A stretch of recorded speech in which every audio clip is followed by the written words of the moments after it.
Good morning student. पिछले lecture में मैंने आपको कुछ न्यूमेरिकल सॉल्व करने के लिए दिए थे। आई होप आपने वो सारे न्यूमेरिकल्स ट्राई किए होंगे। अगर आप लोगों ने ट्राई नहीं किए या आपसे नहीं निकले तो आज मैं उन न्यूमेरिकल्स के सॉल्यूशन दे रही हूँ। 2 न्यूमेरिकल्स मैंने ऑलरेडी करवा दिए थे। तीसरा न्यूमेरिकल था in UV region hydrogen line is obtained at In UV region, hydrogen line is obtained at 1026 angstrom. Calculate energy. ठीक है जी, आपको एनर्जी कैलकुलेट करनी है। आपको वेवलेंथ दी हुई है। एंगस्ट्रॉम में क्या होता है बेटा? वेवलेंथ। तो आपको पता है एनर्जी निकालने का फॉर्मूला क्या होता है? By Planck's theory E is equal to N H nu. ठीक है, जहाँ पे आपको एनर्जी निकालनी है। एन अगर आपको नहीं दिया इसका मतलब 1 फोटोन है। अगर आपको एन क्वेश्चन में नहीं दिया तो इसका मतलब जो है एन की वैल्यू कितनी है? 1। एच प्लैंक्स कांस्टेंट होता है, उसकी वैल्यू आपको पता होती है 6.6 into 10⁻⁻34 joule into second. Wavelength आपको दे रखी है 1026 एंगस्ट्रॉम। एंगस्ट्रॉम को मीटर में चेंज कर लो by multiplying it with 10⁻⁻10 metre. लेकिन आपको फ्रीक्वेंसी चाहिए होती है। फ्रीक्वेंसी क्या होती है बेटा? सी बाय लैम्डा। सी होती है 3 इंटू 10⁸ मीटर पर सेकेंड, आपको पता है। Lambda 1026 into 10⁻10। तो ये सब वैल्यू अब आप फॉर्मूले में भर दें। E is equal to N H nu, nu की जगह सी बाय लैम्डा। एन की वैल्यू 1 है, एच की वैल्यू ये है, सी की वैल्यू ये है, लैम्डा की वैल्यू ये है। एनर्जी आपके पास आ जाएगी। ठीक है, नेक्स्ट क्वेश्चन है 100 watt bulb has wavelength 400 nanometre. Calculate photons emitted. अब देखो 100 वॉट बल्ब, एनर्जी कितनी दे रखी है? 100 वॉट। वेवलेंथ कितनी दे रखी है? 400 नैनोमीटर। तो पहले 400 नैनोमीटर को मीटर में चेंज करो। नैनोमीटर को मीटर में चेंज करने के लिए मल्टीप्लाई इट विद 10⁻⁹ ठीक है। एन आपको निकालने हैं, फोटोन्स निकालने हैं ना, इसमें एन आपको फाइंड करने हैं। एच की वैल्यू आपको पता है प्लैंक्स कांस्टेंट की।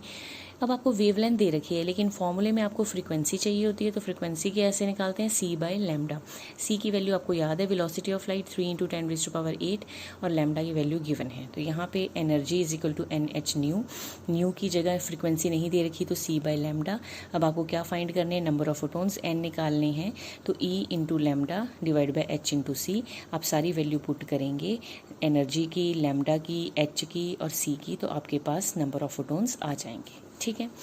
Third question is find energy of photon. वहाँ नोट्स में फोटोन्स लिखा हुआ है बेटा, यहाँ फोटोन आना है। Find energy of photon corresponding to frequency 3 into 10⁻15। Second inverse आना है। नोट्स में मीटर पर सेकेंड लिख दिया है, फ्रीक्वेंसी बेटा सेकेंड इनवर्स में होती है। ठीक है, तो फाइंड एनर्जी ऑफ फोटोन, एक फोटोन है और फ्रीक्वेंसी सेकेंड इनवर्स में दे रखी है। तो देखो एनर्जी आपको फाइंड करनी है। फ्रीक्वेंसी आपको दे रखी है 3 into, this is frequency. New किसका सिंबल होता है? फ्रीक्वेंसी का। 3 into 10⁻15 second inverse. Planck's constant की वैल्यू आपको याद होनी चाहिए। एक फोटोन है तो एन की वैल्यू क्या हो जाएगी? 1। एनर्जी का फॉर्मूला होता है E is equal to N H nu. सारी वैल्यूज आप पुट करेंगे, आपके पास एनर्जी आ जाएगी। नेक्स्ट क्वेश्चन बेटा, what is the number of photons of light with wavelength 4000 picometre that produces 1 joule of energy. देखो एनर्जी दे रखी है 1 जूल, वेवलेंथ दे रखी है 4000 पिकोमीटर। पिकोमीटर को मीटर में चेंज करना हो, multiply it with 10⁻12 metre. Number of photon आपने फाइंड करने हैं। ठीक है, और आपको लैम्डा दे रखा है। आपको चाहिए क्या होता है? फ्रीक्वेंसी। तो फ्रीक्वेंसी कैसे निकालते हैं? सी बाय लैम्डा। सी की वैल्यू पुट करो, लैम्डा की वैल्यू पुट करो। Energy is equal to N H nu या N H C by lambda, क्योंकि न्यू आपको नहीं दे रखी फ्रीक्वेंसी। फ्रीक्वेंसी की जगह वेवलेंथ है तो कैसे फ्रीक्वेंसी निकालते हैं? सी बाय लैम्डा। अब यहाँ से एन आपको निकालने हैं, नंबर ऑफ फोटोन्स एन निकाल लो। E into lambda, H into C, सबकी वैल्यू पुट करो, एनर्जी की, वेवलेंथ की, एच की, सी की, आपके पास आंसर आ जाएगा। लास्ट क्वेश्चन था बेटा, find number of quanta. Number of quanta मतलब नंबर ऑफ फोटोन, आपको एन निकालने हैं, of radiation of this second inverse frequency. अगर क्वेश्चन में नहीं लिखा हुआ तो this is 4.67 into 10⁻13 second inverse frequency दे रखी है। That must be absorbed to melt 5 gram of ice. ठीक है, साथ में लिखा हुआ है 1 gram of ice melting require 333 joule of energy. ठीक है, मतलब कहता है कि आपको एन निकालने हैं, नंबर ऑफ क्वांटा निकालने हैं, फ्रीक्वेंसी आपको दी हुई है और जो नंबर ऑफ क्वांटा निकालने हैं वो 5 ग्राम आइस के लिए निकालने हैं। 1 ग्राम आइस की एनर्जी आपको दे रखी है। तो बेटा आपने 5 ग्राम आइस की पहले एनर्जी निकालनी है, तो आपको पता है कि for melting of 1 gram ice कितनी एनर्जी लगती है? 333 जूल। ये क्वेश्चन में दिया हुआ है कि 1 ग्राम आइस को कितनी एनर्जी लगती है पिघलने के लिए?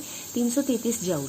आपको पूछा है 5 ग्राम आइस को कितनी एनर्जी लगेगी, तो 5 ग्राम आइस को कितनी लगेगी, 333 इंटू 5, एनर्जी आ गई 1665 जूल। तो 5 ग्राम आइस को पिघलाने के लिए 1665 जूल एनर्जी लगेगी। आपको 5 ग्राम की एनर्जी निकालनी थी, 1 ग्राम की गिवन थी, तो एनर्जी आपके पास आ गई है। नंबर ऑफ क्वांटा मतलब नंबर ऑफ फोटोन्स आपने निकालने हैं। फ्रीक्वेंसी आपको दे रखी है 4.67 इंटू 10⁻13 सेकेंड इनवर्स। एच क्या होता है 6.6 into 10⁻34 joule second. Energy is equal to N H nu, आपको फॉर्मूला पता है। यहाँ से एन की वैल्यू क्या जाएगी, E/h न्यू। एनर्जी आई है 1665 जूल, एच की वैल्यू पुट की, फ्रीक्वेंसी की वैल्यू पुट की, यू विल गेट आंसर।